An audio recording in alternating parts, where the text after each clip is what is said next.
It is. Welcome, everybody. We are doing Recovery Monday, episode number 54. Today, we're going to talk about the fact that sometimes you just can't seem to accept. I can't do this acceptance thing. How the hell am I supposed to accept? So, we're going to talk about the difference between acceptance and then maybe using non resistance instead of acceptance, which I think functionally might wind up in the same place, but could be easier for some folks to conceptualize.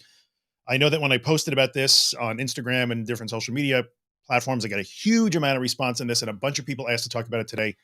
So that's what we're going to do. Let's put the chat up on the screen like we usually do, so you guys can see each other and chat amongst yourselves like you usually do, which is always probably maybe my favorite part of the stream is watching you guys just do what you do. Hey, Aim, how's it going? Billy's here. Let's see here. Where's everybody coming from today? Bethany is here with the thumbs up. That tells me that the audio and the video is actually working. Look at the fancy background we have, man. I don't know what that is. That's like a stock photo of something. I don't know, but it looks kind of cool. So anyway, today that's what we're going to talk about. I have a friend joining me and I have a mint. I'm actually having a mint. It's not a safety behavior. I promise. I just have a terrible taste in my mouth. So I popped a mint.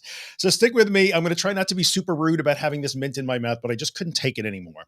And anyway, it's that thing where even after you brush your teeth, it's sort of whatever. Anyway, so we're going to get into the conversation. I'm going to bring a friend of mine on because this is right up her alley. You guys may have seen us doing some stuff together. Let's bring Joanna on. Hello. Hello. I can't believe all these messages. I've never done this before, by the way. Oh, well, this is new then. That's okay. Totally new. So anyway, for you guys, yes, it does look different. You are correct. We have a little bit of a different thing going on. What happens if I do that? There we go. How about that? So those of you guys who have seen us, Joanna was on my podcast. Joanna and I do a monthly webinar, right, on distress tolerance.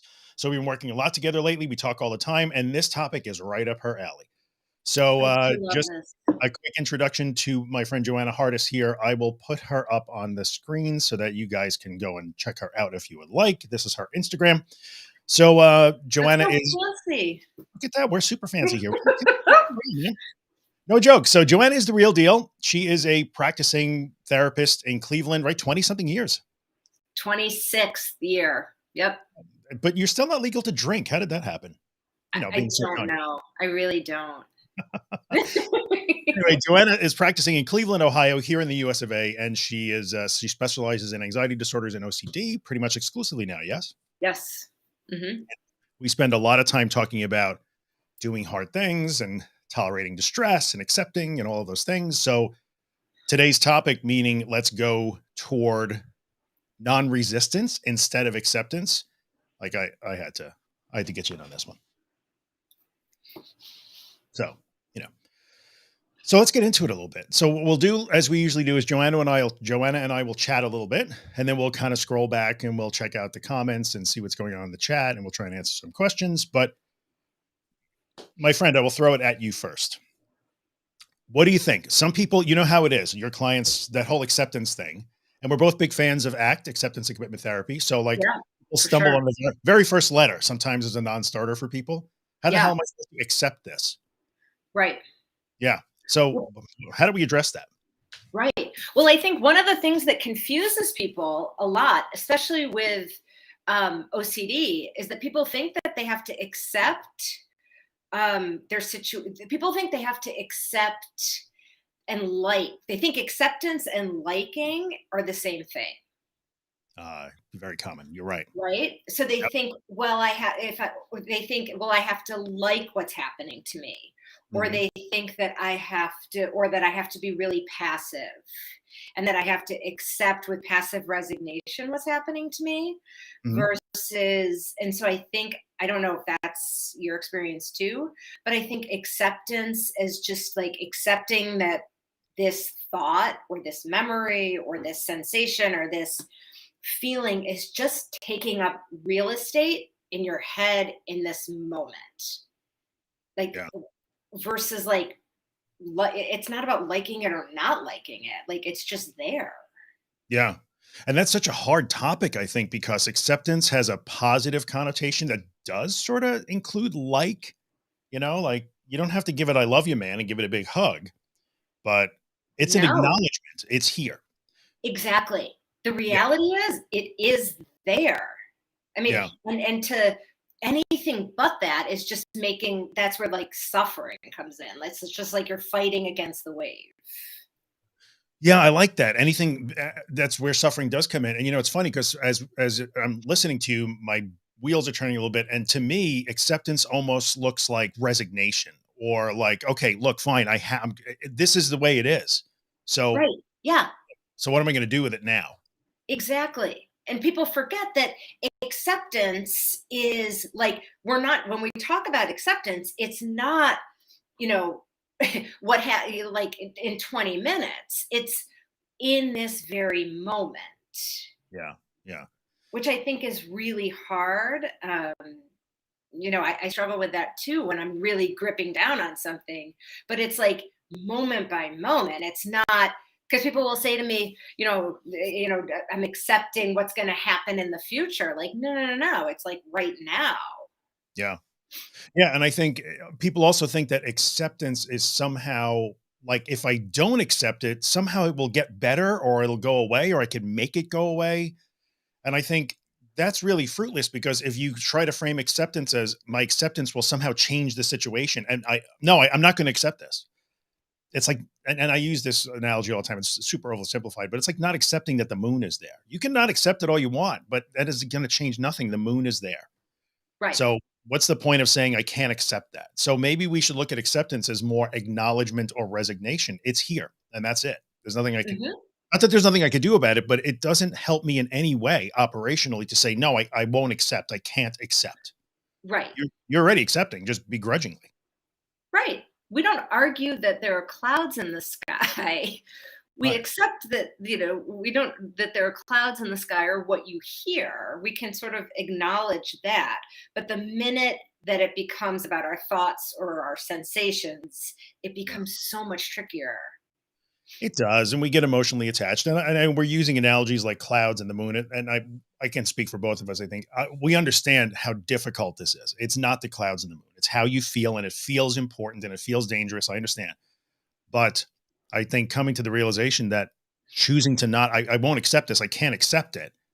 Really, it's well, I am accepting it. I'm just doing it against my will. I have no choice. It's already here, so operationally, I am accepting this. I'm just fighting it while I do that. Well, you're not accepting, you're probably resisting it. Yes. See, there It's you go. not it's not accepting, it's resisting. Even when you wake up, and I do this all the time, I'm like, "Ugh, it's so shitty out." That's not accepting. Yeah, That's at that's the true. table, and I'm constantly fighting the reality. It's shitty, it's cold, it's gloomy, I don't see the sun a lot of days. Yeah, I feel that. Um 4 years in Buffalo, I get it.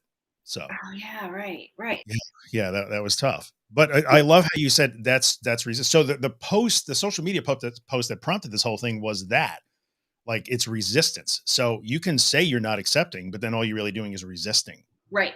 And like we talk about scaling stuff with Mhm. our distress tolerance stuff, this is how people can start scaling this stuff is like when you start noticing all the ways that we resist, then you can start working on, okay, well, how do I change my languaging around some of this stuff too? Yeah.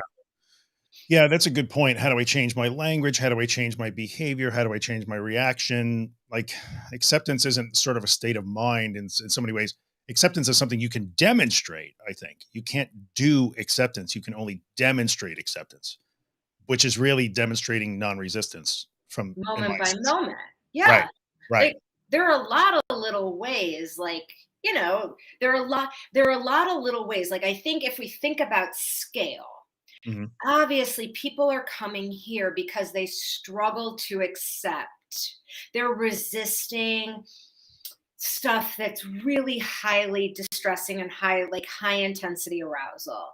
However, how many people at Thanksgiving like probably struggled with accepting how other people acted or viewpoints, or there was probably resistance all over the place. I wish people did things differently, Mhm. or there's probably lots of ways in which we resisted reality. Yeah, and I think when we do that, that's a good illustration too. It's especially with Thanksgiving having just passed in the Yeah. US. Like, yeah, if you're around other people, and we have words for it, we all start to understand these phrases. You hear silly things like "can't fix stupid." Like when we discover that somebody's acting the way we don't want them to, and we say something glib like that. Well, can't fix stupid, I guess. That's an Yeah. acceptance that Right. that person is the way it is. You're not going to see eye to eye, and I'm gonna do what I do in reaction to that. Now I'm going to accept the way it is, and now what do I do with it? Right. So we could Or do that when it comes all to other things, but it's really hard to do that when it's how I feel. I feel. right. Or Yeah. all the shoulds, all the shoulds that we do on ourselves or someone else. Like these are all opportunities that may have less arousal to them, that may be easier for people to see and to kind of work on, more neutral stimuli, work on shifting. Yeah.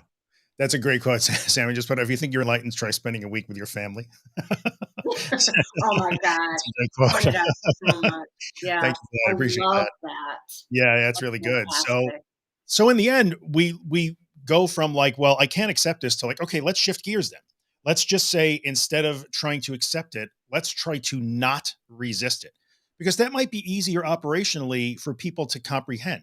Well, how do I do that? Okay, well, now we can actually have concrete things. Tell me what you do when you're anxious. Tell me what you do when you're having an intrusive thought. Tell me what you do when you're feeling sense of distress.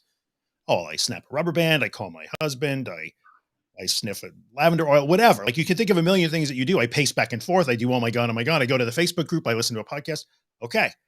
Well, those are your resistance behaviors. So now you have to start crossing them off.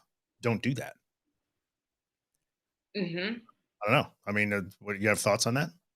I don't know. What was the question? Ouch.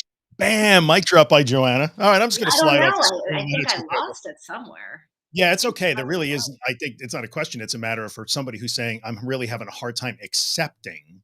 Well, I Hmm. might say, well, then just try not resisting, because not resisting is a thing that might be more easily identifiable. We can make that concrete.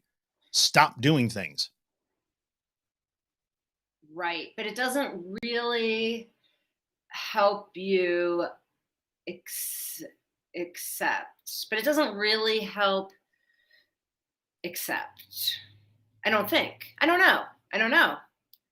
Well, I think it, from my assertion in that would be, if what I do to try to fix it, make it go away, get away from it, whatever it is, if I stop doing those things, I get to the same place. I still might say I don't accept it, but I'm not going to fight it. I'm going to drop all of my fighting. Hmm. And in Hmm. non-resistance, you get to acceptance operationally, Uh-huh. even though you might still say, I don't accept this. Okay, but operationally, you're still getting to the same place or close to it. But are you white knuckling? Not if you can drop every one of those things. So if you I identify your mean, white knuckling, you can mentally white knuckle. I mean, I think what's helpful I think what's helpful, I don't know. I've never thought about it in terms of like the non-resistance. That word kind of like gets me, but I don't mm, know why. Um, I think I think yes, we have to drop the behaviors, but then I think there also has to be that mental shift of like, I think what I always remind myself, and I try to like help my clients see, is that the suffering part, mhm. that that fighting, that the acceptance is like, the more that I fight reality, it's causing suffering, and that's like what I do to myself. Yeah.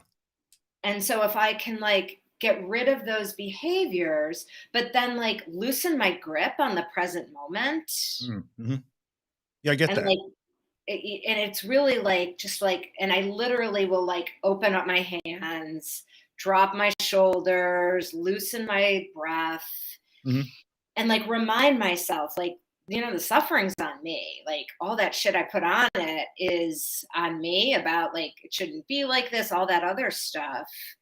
And then really remind myself that it the fighting is going to make it worse. So I need to work on accepting, Mhm. taking a step back, kind of reappraising the situation, seeing it for what it is, and then, trying to refocus, allowing that stuff to be there, and then refocusing.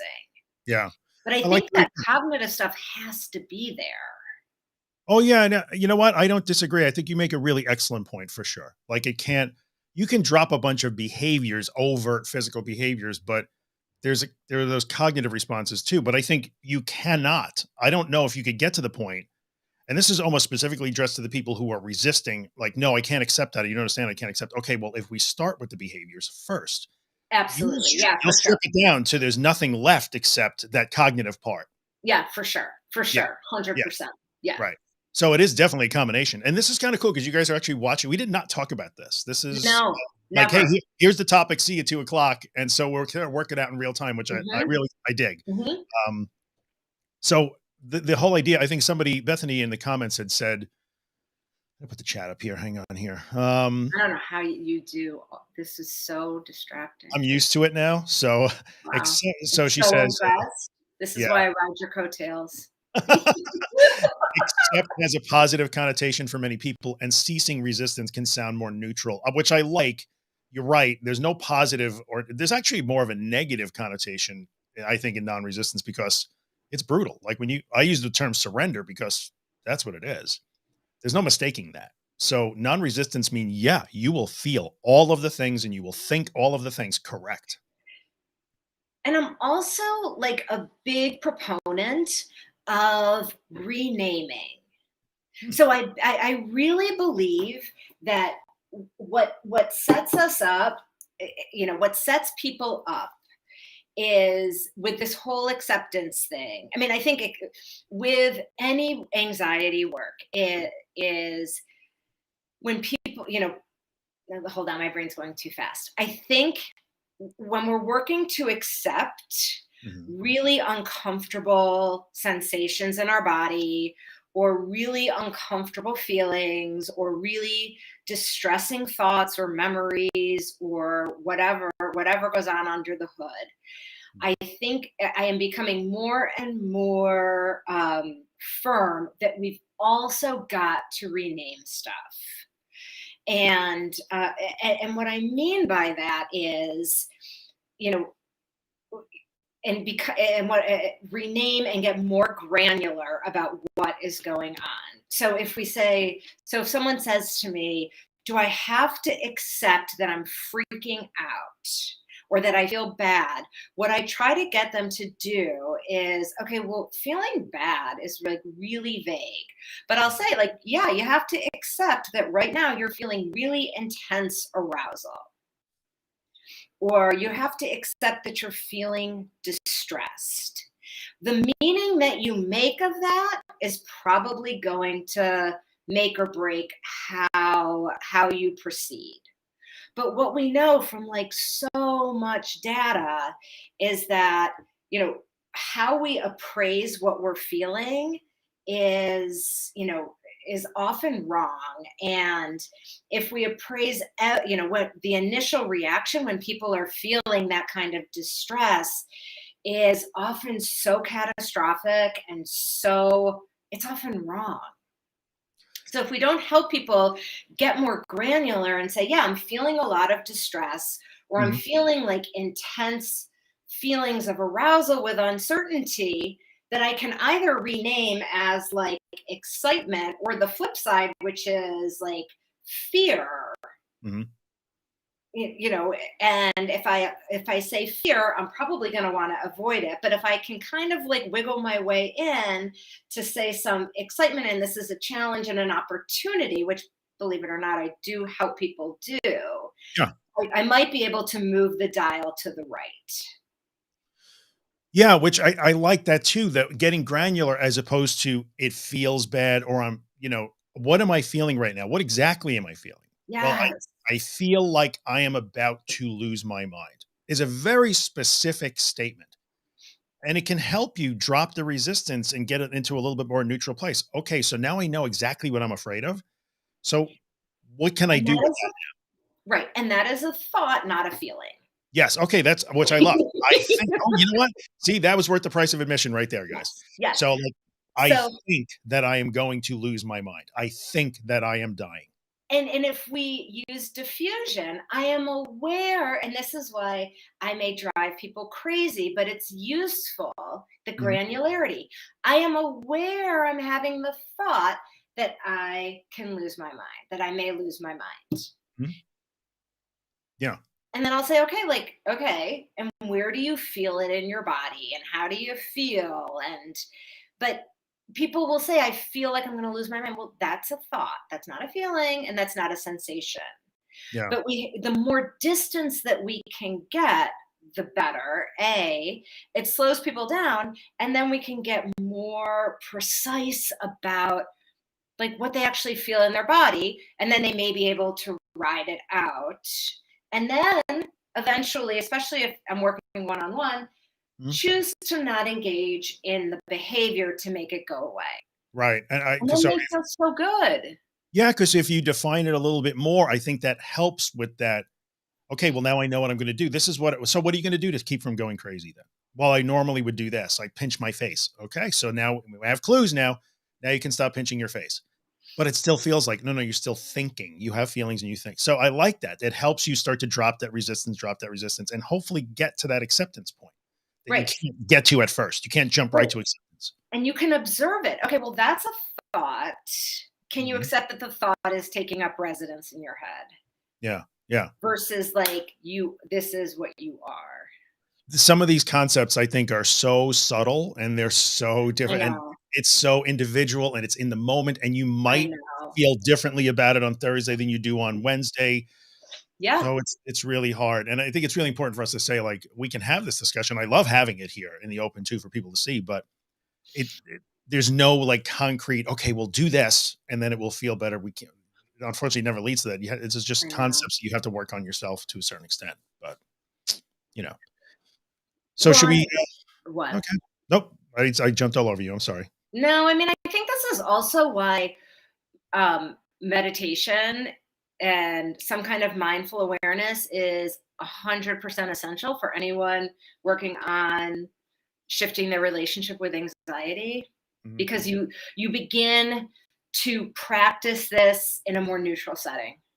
Yeah, yeah, it's true. If you do these kind of things only when the chips are down, it will get very frustrating. Yeah, That's you can't. 100% true. Yeah, Yeah. you just I can't. got I'm not I don't do any of it, but then when I get really anxious, I want tools to use in that moment to accept and float. And Hmm. that's tough. So that's why we do say practice, practice, practice as often as you can. Hmm. So we're about 23 minutes into this. We'll go for about another 15 to 20 minutes if we can. Joanna, you got time for that? Yeah, yeah, yeah. Yep. So let's look at some questions in the chat. I usually scroll back and look at some questions here. Everybody, hello, hello, hello. If you're in the Facebook group, then I only see you as Facebook user. I'm sorry because that's the way Restream does this. So what does Ellen have to say? What do I do when I start ruminating after exposure? I intentionally think my scary thoughts and accept the uncomfortable feelings. Then I don't know how to stop thinking about the subject. I go deep into the subject. I'll put it on the screen. It's going to be big. Oh, thank you. I'm a visual person. You're very welcome. We have to peer over the top of the comment sometimes, but that's okay. So it's as if like you were giving Ellen, say, imaginals, and she doesn't know how to end them. Once I start, I can't stop. Okay, and this is a super common question, so you're not alone. I mean, this is something that every client I think I've ever worked with whom I've worked has asked. If you can do it in the exposure, so if in the exposure you're working on not ruminating, uh, I'm guessing that you're learning how to practice, reining in the mental rituals. Mm. So it is not easy, but when the exposure stops, what I tell my clients is you keep going. Just because the exposure stops, what I want people to do is to continue working on trying to rein in the rumination. Now, it's not going to be perfect, Mhm. and it's not going to be 100%. But what I want them to do is to same thing. Notice when they're getting lost in a rumination. pull themselves out with the same skills that they were using during the exposure, and go back to whatever they were doing, making dinner, Mhm. you know writing an email, doing work, reading a book. And it's that same process of like noticing that they're starting to ruminate, pull themselves back. Yeah. And So I what so uh-huh. yeah, and then it's the practice, unfortunately. It's not, Yeah. and I think you have to be careful of the judgment, like, okay, the exposure is over. I did an exposure, but the thoughts are still there. So I have to do something now. Well, the practice, unfortunately, we don't get to decide when we think things.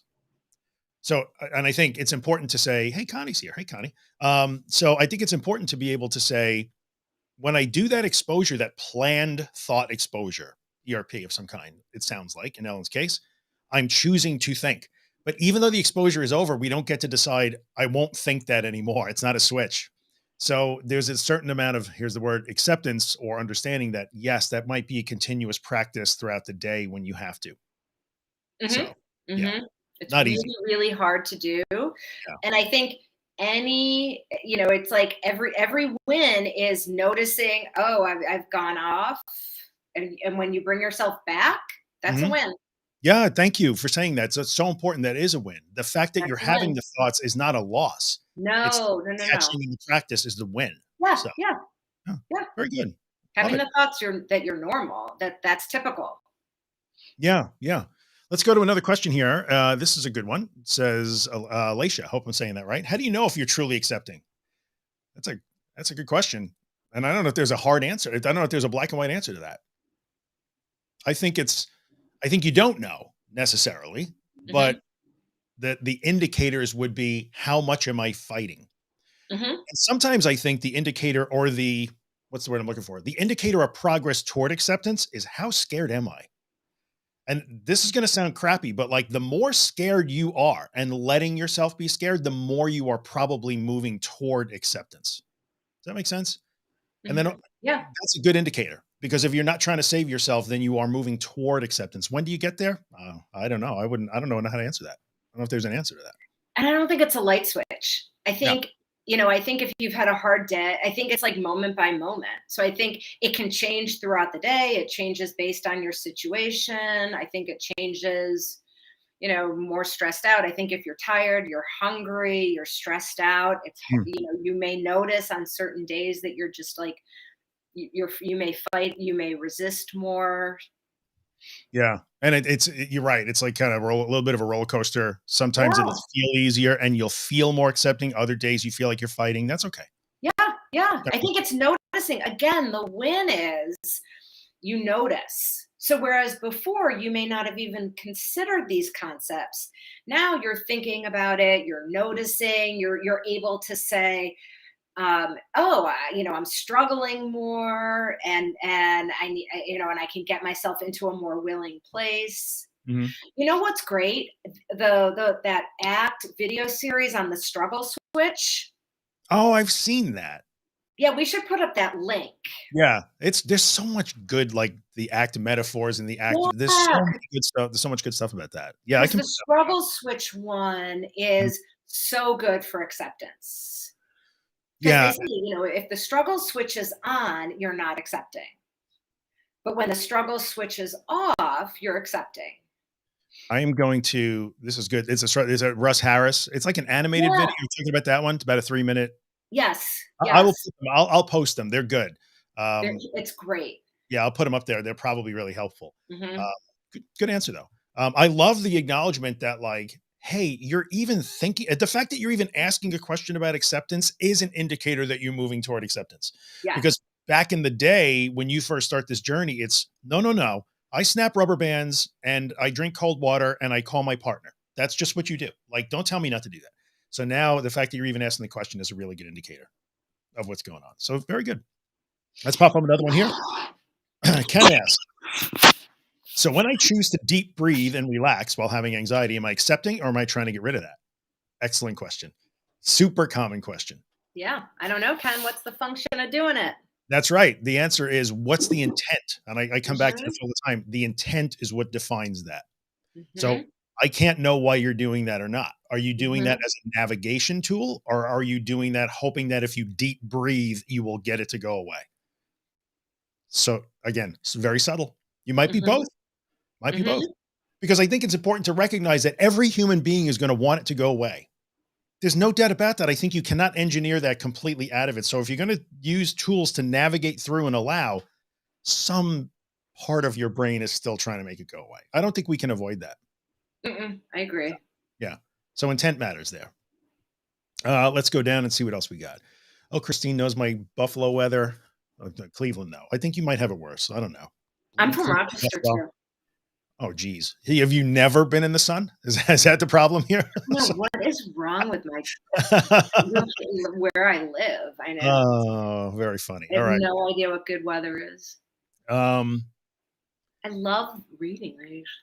yeah, they're so good. And, it's What's so an interesting. HAG? Oh, that was I'll fill you in HAG. HAG is Hot Anxiety Girls because a few weeks ago, I do this every Monday. We had a troll Um, show up on YouTube and he was posting frantically about hot girl sites like porn sites. oh, And somehow or other, it became Hot Anxiety Girls, which is hags. And I, oh, so yeah, okay. we only had it once though. It's hard to accept when anxiety symptoms are often frightening and just plain suck. Correct. It is hard. My when I was going through anxiety, when I was going through treatment for my anxiety, one of the things I would tell myself was, "It sucks, and I can do it." Yeah. Yeah. It sucks, but I can do this. Because you don't want to say to yourself like, "This sucks, I hate it," because you don't want to send that message. You don't want to keep reinforcing that like, "I hate this." Mhm. You want to say like, "Yeah, this is distressing. This sucks, and I can do this." Yeah, that's really good. There was interesting, like, because I'm reading that. Did you read Chatter? We talked about this. I got to send you Chatter. No, It's yeah, great. Ethan Cross is a really good book. It's a fast read, and he talks about the concept of co-rumination in that book, which which can is co-rumination. Like, okay, you turn to people for help, like we are in this room, right? Everybody's helping each other here, which is great. And then co-rumination becomes, I'm going to tell you how hard this is. And then since I want to support you and I think I'm doing you a solid as another human being, I will confirm that it is hard and I'll tell you how hard my symptoms are. And then oh it starts yeah. the cycle of co-rumination. I'd not heard that term before. It was really excellent. Really good. Oh, it's yeah, like co-compulsing. Yeah, right. There you go. Yeah, yeah, yeah, Co-compulsing yeah. co-rumination. Yeah. So we have to be really careful. Like, yes, we can acknowledge this is hard. Yep, this is hard. Now we move on, as opposed to yes, Yes, it's hard because, and I feel this, and yes, I feel that a little bit, but then you got to move on. absolutely. So let's keep going. No, no, no, no, no. Physical symptoms. Okay, this is cool. This is I can't see your name. I'm sorry. It's somebody in my Facebook group. Is it okay to continue with your day like working? Is that resisting by ignoring? And Joanna, you can take that one. Oh, you absolutely. It's practicing the while, Yeah. which is like the key. You can work while you're anxious, while you're uncertain, while you're distressed. Yeah. Yeah. Practicing the while is really good. Sally Winston. I just did that come out yet? Do you guys on the anxious morning though? I did an episode about while versus I used while versus another word. I can't remember. Oh, yeah, Did Sally I Winston. plagiarize Oh Sally goodness. Winston without knowing it? Ouch. Look at that. No. Ignoring versus like non-engagement. Ignoring is the mindset of, oh, I can't handle it, so I have to like busy myself with something else. Versus, yeah, it can be there but I'm not going to give it the loudest voice while I choose to do something, while I choose to like focus on what's important. Yeah. Yeah. So I did that's true. So again, intent. Episode 116 of my podcast is called Ignoring Anxiety versus Non-Reactive Acknowledgement. And I talked about that. Yep. So in the Great. end, it all comes down to the intent. If am I going back to work to drown this out, or am I going back to work while I feel and hear these things? And Hmm. yeah, there's always some segment of it that drowns it out. That's true. It's never perfect. There's no perfect black or white in these ever. So be careful about that. What else do we have? Let's keep scrolling here. I love the conversations that go on between people. So good. We'll throw this one up. Excuse me. Christine. Hello, Christine. How do you stop resisting that feeling like you are going to die? And I think the thing that Joanna said earlier, no, no, no, that's a thought. not a feeling. Right. I mean, there must be a sensation you experience in your body that you'd have. So I think the question is like, there's a sensation in your body that you'd have to work to accept, Mhm. and there's feelings, there's probably feelings, but there's a sensation in your body that you are then labeling as this is that feels like dying. Mhm. But I don't know, but I think that's what I mean by getting granular about it. I don't know if Yeah. that, you know, but I think the thought is the meaning you make of those sensations and that feeling that you slap onto it is, I'm going to die.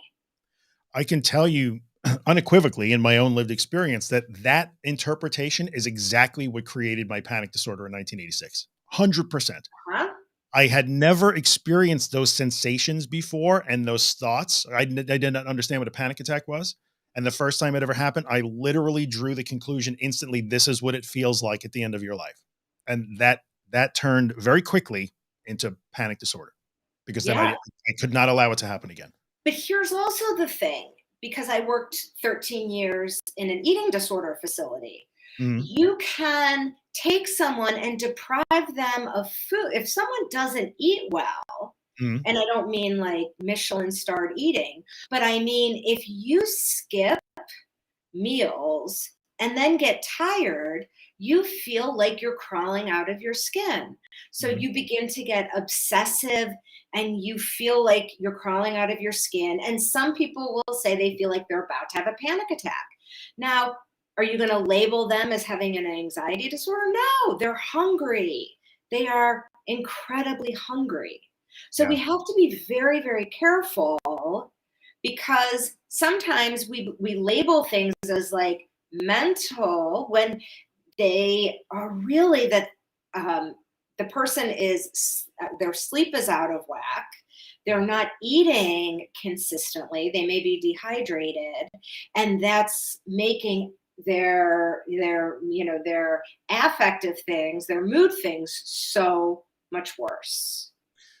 Yeah, yeah, I think you're right, and then you wind up in a situation where, for me, after a while, I had to accept the reality, like, I keep interpreting this as death, and it's never death.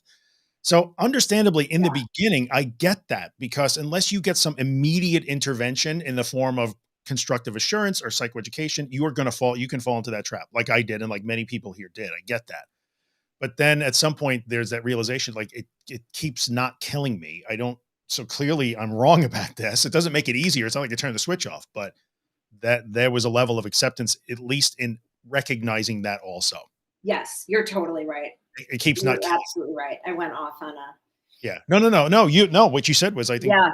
was right. Yeah. That's our and you know what? That's who also said that is Lisa Feldman Barrett, the neuroscientist. See, I'm all over quoting people accidentally, Yeah. evidently. I'm Yeah. sorry, Lisa. Anyway, so let's keep going here. We'll take a few more before we gotta wrap it up. Oh my Um gosh, look at all this. Yeah, there's a lot. There's Well, I people try that to get to them all, but it's a little bit difficult. But so Sue asks, I'll put it up on the screen. Can you have 24/7 arousal with no panic attacks? The answer to that is, wow. of course. Well, sure you can. I was Well, anxious all the but time. who's 24/7 aroused? Oh, I mean, okay. You're right. You're right. yeah. Let's call out the distortion there. Yeah. 24/7. No. But arousal without the panic attacks. Yeah, Oh yeah, people that for sure. have panic Sure, attacks sure. are often aroused when they're Yeah. awake, even though they're not panicking. So yes. I get close. I get very close. Yeah. I've tried to push myself to a panic attack and I can't. I get very close. I get the racing thoughts, but then it stops. But yet I still can't do the things or go to I'm sure she's talking about things that Mhm. she won't do. In that situation, like, okay, well, I can't make a panic attack, which is fine. You can't force yourself to panic. You either do or you don't. So it's okay. But I'll still stop short of going to whatever was the end of that statement, supermarket or whatever it would be. Sue, I don't know what your specific thing is. So I would say, what's the difference? At some point, like, well, I stop short of doing the thing that I really want to do. Well, at some point, you do the thing instead of stopping short, and that might trigger the panic, maybe. So, is that making sense? I'm not sure that I answered that question very well, but what happens? I think you have to say, what do you do? What if you actually take the next step and go do the thing that you stopped short of? Is the Uh-huh. answer. Yeah. Yeah. Um, the naming it part is something I haven't been doing properly. Yeah, maybe we'll do a podcast. You want to do a podcast episode about that? Because it was recommended that maybe we talk more about that, naming it. What? What? You know what you were saying before, like make it granular and name it. Oh, You could yeah. Let's do be it. 30 That'd be minutes so of the fun. podcast. All right, we'll record that in the next week or so. We'll see. Let's keep going. Let's keep going. Okay, this is a good one. I think that what has tripped me up on my OCD GAD journey most is my intrusive thoughts are not always what if, they are you are. Mhm. Mhm.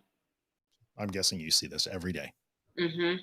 Yeah. Yeah, it can come in as a command. It can come in. Yeah. I think the assertion, the general basic assertion would be that what if and you are the same thing. Sure, sure. Yeah. Yeah, it's two forms of the same thing. Now Yeah. you are might feel more urgent though, because you are here Sure. we here he's back. X girls XYZ. I'm sorry. I gotta ban him. It's the first time he's been here for a while. Hang on. Block user. Goodbye. Put user in timeout and block list. Okay. Sorry about that. Had to block control. Oh, So really? yeah.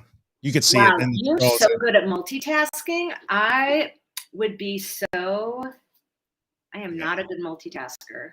it's a thing. It's a thing. Okay. Yeah. So this tells me that hey, we're that popular. Who knew? So let's keep going here. Okay. Um My uh, dog has been perfect again, Drew. amazing. Amazing. Your dog is like, I'm gonna send my dog to visit your dog so he can learn Look how at to him. act. I know, look at that. Amazing. You wouldn't even know that Joanna's dog was there. I know, I can't figure out how there. Yeah, there you go. She's there. Yeah. As opposed to Copper, who will likely to try and make an appearance. Let's see here. Before I was panicking when Drew said we had to have panic attacks to recover. Now I understand it and I don't get scared anymore. Am I maybe getting closer to getting started with exposures? Kind of sounds like it. Sure. Why not? Right. Um, It's all about the scale. Yep. Let's see here. We are at about 42 minutes, so we'll take one or two more if we can. I had to create a purpose because let's keep this. Let's see here. I'm just going to scroll and see which one we want to throw up here. Okay. Um, this is good. Let me put this up. Patty Martin has, she talks about purpose, which I think does start to come into play here. I saw that. I thought that was great. Yeah. Mhm. I had to create a purpose because let's keep this in mind when it hits us, it's hard and all those thoughts just come tumbling down. We're really not. So finding your purpose, I Yep. know it got cut off, but I get it. I think, finding a purpose or trying to be connected to a purpose can be so helpful because when we're trying to do these scary things like be non-resistant, drop resistance, surrender, accept, they're so hard, they're so counterintuitive, they feel reckless, dangerous, and irresponsible that if you could remain connected to your purpose and why you're doing it in that moment and what you're trying to get out of your life again, I think it'd be usually helpful. Yeah. It Yeah. helps us also to rename, to be able to see, because again, fear and excitement, the body doesn't know the difference. So if we can if we can connect to the purpose, we can also then start to see it as an opportunity. Yeah. And it's an opportunity to learn something. So Yeah. I think it's essential to lock into what your why is. I'm doing it right because I want to get to this. Yeah, Yeah. Because I get absolutely. it. You do the stuff that we talk about that you hear Joanna talk about, people like me talk about, and they're manufactured, they're artificial, they're made up scenarios where we're creating things to try and trigger you. And it's so much better when you can connect it really to your life and what some purpose in your life. I get that. But that's a big topic. So I understand that that could be triggering for a lot of people in the community too, but I don't have a purpose. I've lost my purpose. I don't know who I am anymore. I'm just things. I get that. So that's a whole other topic we can go into. So it'd be easy enough to say, find your purpose. But for a lot of people in this room, you might say, I would love to find my purpose. I've lost my purpose. My purpose is only to not be afraid all day long. So that's another thing we'll talk about for sure. Yeah, for some people, their purpose, it's not like some people think of purpose and they think, what's my passion? Some Yeah. people, like, my purpose is just to be show up and be present as a mom, like be present for my clients, I don't really know what my passions are. Yeah. I sort of do, but so showing up and being present is like the greatest gift we could give someone. So Yeah, we I don't think have to like get like highest level purpose. sometimes I think that purpose thing, and that's a big topic. I get it. And somebody suggested, it might have been Patty, how about a podcast on finding your purpose? That would be a tough one because I think that's a little bit beyond. It's not beyond, it's part of, but it's also kind of a big deal. I can't tell you what your purpose is or how to find it. But what Joanna's saying makes sense because you could start at the smallest little things. Like, I'm tired of not meeting my kid at the bus stop, so today I will walk to the bus stop. That's an expression of purpose. It's a tiny little one-off thing, but that's purpose, right? It and think about it. When we are anxious, like my kids notice if I am in my head about work, about worrying about another one of my kids, they know if I'm not present. So if my purpose is just to be present while I'm having dinner with my kid, the Mm, one that's home, like that is enormous because when we're anxious, we are not present. Let yeah. alone like getting my tush to like their school or the bus stop or something. Like so to be actually able to like be present for people is a huge win. Yeah. Yeah. It's no joke. But Yeah. it is a big topic. And if you're Yeah. struggling with finding a purpose in life, start from the smallest things. There's nothing wrong with that. And those can be the greatest gifts you can give someone. Yeah. Yeah. 100%. I'm with you. Yeah. Well, we have actually gotten to the end of the comments. I know we didn't answer every possible question. Oh, It's that just was fun. kind Thank of you. not practical, but thank you, my friend. I appreciate you coming in today and helping Oh, me thank out. you. So for those of you who, again, I will put it up on the screen. If you do not follow Joanna on Instagram, she is just Joanna Hardis. Not just, she's the one and only Joanna Hardis. There's only The one. one and only. Often imitated, never duplicated. So check out Joanna. She is the real deal. She knows what's going Thank on. you. And Joanna and I do a webinar every month. The next one is December 19th, I think. I'm not sure. I think it is. If you go down to my website, you can check that out. That's bit.ly/tolerating distress. If you're not sure about that, you can check that out. And then we'll be back again next week, or I'll be back. Maybe just me, maybe with somebody else. Don't know. Don't even know what we're going to talk about. We make it up as we go along here. But thanks, guys. I appreciate you coming by and Thank hanging you. out with So us. fun. Thank you, my friend. See you guys later. By the way, just remember, this is going to stay up on my YouTube channel. It will stay on Facebook and in the Facebook group, but the easiest place to find it is definitely just going back to YouTube. Finding stuff on Facebook is a nightmare. You're never going to find it. So see you guys next week. We're out. Wow. Thank you.